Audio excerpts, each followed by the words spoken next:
พบกับคิส DIY ค่ะวันนี้มีไอเดียทำอาหารเช้าเก๋ๆมาฝากน้องๆกันด้วยกับเมนูนี้ค่ะไข่ดาวทานตะวันไปดูวิธีทำพร้อมๆกันเลย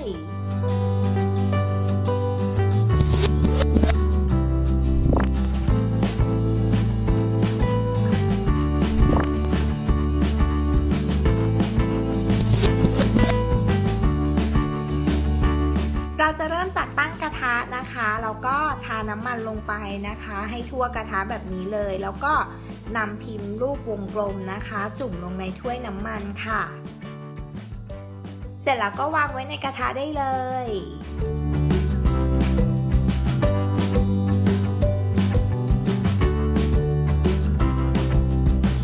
พอเริ่มร้อนนิดนึงนะคะต่อไข่ใส่ลงในพิมพ์ค่ะแล้วก็ทอดจนไข่สุกเลยนะ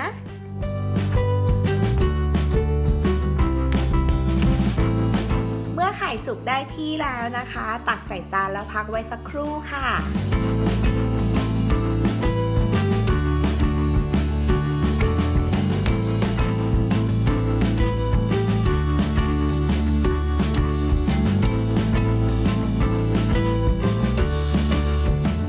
เตรียมไส้กรอกเอาไว้นะคะโดยหั่นเป็นชิ้นวงกลมตามแนวขวางแบบนี้ค่ะ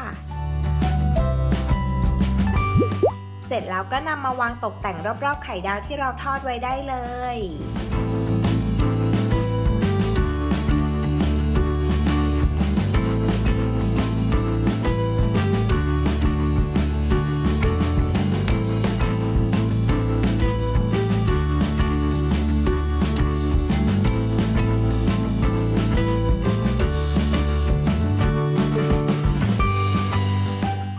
ตกแต่งให้สวยงามอีกหน่อยนะคะแค่นี้ก็เรียบร้อยแล้วค่ะไข่ดาวทานตะวันของเราทำไม่ยากใช่ไหมล่ะ